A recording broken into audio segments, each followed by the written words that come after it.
2.5 weeks? Yeah, it's just it's been a process, I guess. So sometimes it's just the way it goes, and you just do your best to get back and feel better and stay in shape. How are you feeling right now, Auston? Yeah, feeling fine, getting better. Feel better every day.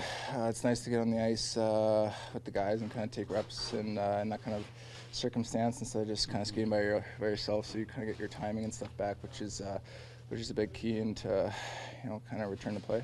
Where's your frustration level, given this is your third injury this season, Auston? It's obviously frustrating, so no question about that. But stuff happens. Everything happens for a reason, I guess. So you just kind of stick with it, and like I said, do your best to get back, get healthy, and I've been doing a good job of staying in shape and with my conditioning and working with the trainers as far as rehab goes. Do you have a timeline in your mind of like when you think you might be ready to return? No, just taking it day by day. What can you say about the way the guys have been playing in your absence, and has that been the hardest thing to sit and watch them play? Yeah, it's not fun watching when you can be out there. So I see we went through a tough stretch there, but a good win for us against Pittsburgh on Saturday, and hopefully we continue that tomorrow. You've been able to skate for a while now, cardio-wise, are you feeling pretty good? Yeah, I feel really good out there. Just kind of getting your timing, your hands, and everything kind of back in line. So that's probably the toughest part. But as far as my legs and conditioning go, it felt pretty good. When the injury first happened, did you know it would be a while? Given the fact that the team is in a pretty comfortable position, all things considered, do you buy into the notion that this could be a blessing in disguise to give you a little bit of a break down the stretch and be maybe that much more energized come playoff time? No, I don't really buy into that notion. I'd rather play. So. What did you feel when you got hurt there? Pain in my shoulder. That's about it. Just a freak thing, you think, because he gets you at a weird angle? Yeah, I think just because of the contact from both sides, it's tough to brace yourself from both sides there. So it's just kind of a fluky play and unfortunate, but it happens. Have you had this kind of injury before? Yeah, I have a long time ago. You get the call. You've worked hard the last couple of years especially. How good did it feel? Felt good to get the call yesterday. Very exciting to come here and to practice. Andreas, you've played with a variety of players. You're Cappy down the way. Miro got hurt a few weeks ago. Chris Mueller yesterday. How have you been able to stay as consistent as you have, given the different number of players you've played with the Marlies? First of all, just to try to be in shape and try to play as hard as I can every game.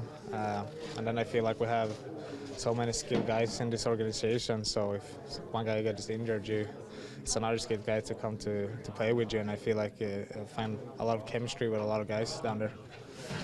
Does it help now having Kappen in here? It looked like you were practicing with him today, just knowing that you guys have had success together? Yeah, I mean, Cap is a really good player, and we played together before, so yeah, it felt nice. How would you describe yourself as a player? I'd say, trying to be as intense as I can.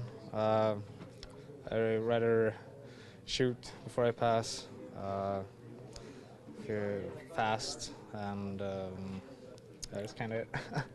Like Kasperi, you had an opportunity to play in all situations. How important was getting to kill penalties as well, obviously, as to get on the power play? It's good to know to play both.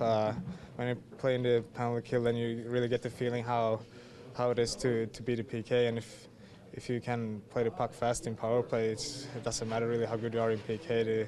The PP is gonna kill you however what. How similar is the Leafs power play than the Marlies? Very similar. We have the same position. Were you surprised when you got the call yesterday? Like, what emotions do you feel? I did not expect the call yesterday. Just a energy rush going through the whole body, and just felt excited. Couldn't really sleep this night, so. The opportunity to score 20 goals in back-to-back years in the American Hockey League, how tough a challenge has that been, given how good the league is over here? Oh, it's been very tough. First when I got here, I scored 3 goals the first weekend, and I thought maybe this is a piece of pie. But it was really tough, and I had a really long drought last year, and you gotta be good every game, and you gotta work hard and create a lot of chances because you don't get that many opportunities every game here. If you were so excited last night, what do you think it will be like tonight and then in the hours leading up to the game tomorrow? I don't know. We will see if we play or not tomorrow. I'm just trying to be prepared if anything happens. How long have you dreamed of being an NHL player? Since I started play hockey, back home in Sweden, watch highlight stuff in NHL every day, and I mean it's big. Any advice from William, countryman? Any advice for him? Yeah, or from him. Oh, from him. Maybe you have advice from him too. No, I don't. Yeah. From him, no, we just talked a little bit during the play there, and he just about some situations there, so he got me prepared. How important is it to reward seasons like Andreas has had, and give him a chance possibly to come up here, his consistency and everything he's done with the Marlies, Mike? Well, he's had a good year. We haven't had a lot of opportunity to give him a chance. Even now, obviously we're going to have to sit someone else to do it, so that makes it hard. But we have an opportunity here this week with 3 games, and so we'll have a look at him. And therefore, if we need him at playoff time, we have an understanding of what he can do. Obviously we've seen him lots, whether it be on TV or live.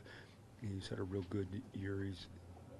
We had high hopes when he came to the American League. He got hurt right away. It took a while to get his game back. But he seems like he's a real good hockey player down there, and they really like him. He's ultra competitive and very intelligent. So we'll watch him here and see how it goes. What do you like about him on that PP spot in front of the net there? Well, he's just quick hands, got a good brain, gets the puck in and out. He's tenacious, gets it back, seems to support it well. We just think he's a smart player and real good hockey sense, real good determination with good hands. So, now it's got to transfer to the National Hockey League, as we all know.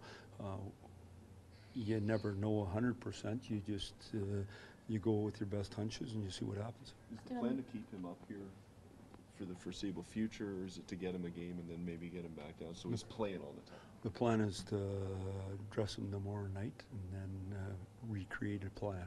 How's that? Update on Dermott not practicing today? Yeah, he was sick. Zaitsev still? Yeah, we obviously they're checking him out, seeing what's going on. How did Auston look today compared to yesterday? Yeah, obviously he's coming every day. I could just tell by the amount of physical contact he was in today versus yesterday. And so he's going in the right direction, feeling good, and he'll be over ready before he gets in. Hey Mike, we're the almost a complete turnaround defensively for the Stars under Hitchcock. What have you seen in their game that's allowed them to cut down drastically in the goals against?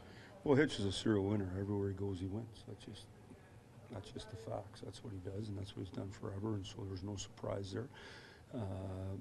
They're just playing well, and they're playing well without the puck, and they make it hard on you. Even in their loss I watched the other night against Pittsburgh, they're very, very stingy, to say the least. The penalty kill's good. They look after their goaltender, and they got a good hockey club. So they're playing Montreal tonight, so we'll get to see that, and then get ready for them tomorrow. How have you seen Rosen's game progress since he last played up here in October? Well, I think like a lot of the guys that think they're going to play in the National Hockey League and then go down, he struggles for a bit, but he's an elite skater, got a great brain. He's playing a way stronger game. I don't know if he's stronger, but he's playing a way stronger game, and that's confidence, and that's probably just knowing where to go and where to stand. But I watched him yesterday. I thought he was real good. Last 2 times I watched him live, I thought he was good. So he's getting better and better, and that's what you want. You want to, when we didn't have any D here today, obviously for emergency, we were able to bring him here and have a look at him now. I don't know what's going on as far as these guys that are sick, so we'll see tomorrow. Mike, you had a chance to coach Jamie Benn before. You only had a couple practices with Sagan at the World Cup, but what do those 2 guys bring to the table, and more than just the skill set? Well, Benner's a real hockey player. He can punch you in the mouth, he can shoot it in the net, he can penalty kill, take face-offs, play the wing, play center, do whatever. He's a real hockey player, elite hockey player, elite competitor. Again, obviously elite skill, skater, shooter, dangerous guy, good in the face-off circle, and then throw Radulov in the mix there. He's tenacious and heavy down low as any player in the league. So, I like their hockey club. They've done a good job there this year. They're competitive. It's going to be a hard game, and like I said, we'll watch him tonight and get ready for tomorrow. Naz has 5 goals in his last 6 games. What impressed you about how he stuck with it during that slump earlier in the season? Yeah, I didn't know he had a slump, but I kept hearing about the slump. He'd be playing against the best players, and we'd win, and they'd get no goals. So, to me, that's what he's paid to do right there. Is he's paid to make sure that someone else can win the matchup in our lineup, and then the rest of it is bonus. Now, obviously, on the power play, does a real nice job in that area, and then he's just getting more and more confident. So, to me, it's real clear for me. If Naz wants to be a scorer, he's a middle-of-the-road scorer in the National Hockey League. If he wants to be a check-in center who's nasty and scores, then he's an upper echelon player. Curtis and Freddie seem to have developed a really good relationship. What have you made of Curtis and the way he's performed his role and been able to support Freddie this year? Yeah, I mean, Mac's a real good man, and he's played real well for us, obviously. And one thing here is we know who the starter is, and we know what Mac's job is, and they do too.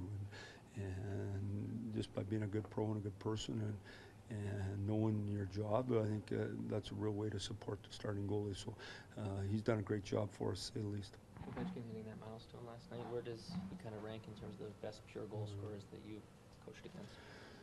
Well, I mean, unbelievable for Ovi. I like Ovi. He's got a real personality. He's got a love of the game, real zest and energy for life, and I think he's great for the game. It's hard to play against him, big man. He's determined. It's amazing. The puck just goes in when he has it. I mean, he can get it off legs, through legs, around people like nothing I've ever seen. Obviously, Bossy is a guy that I watched as a kid lots. I mean, there must be lots of guys that think like that, but that's who I think of, this guy who could shoot it in the net. The guy in Winnipeg looks like he's falling right behind that.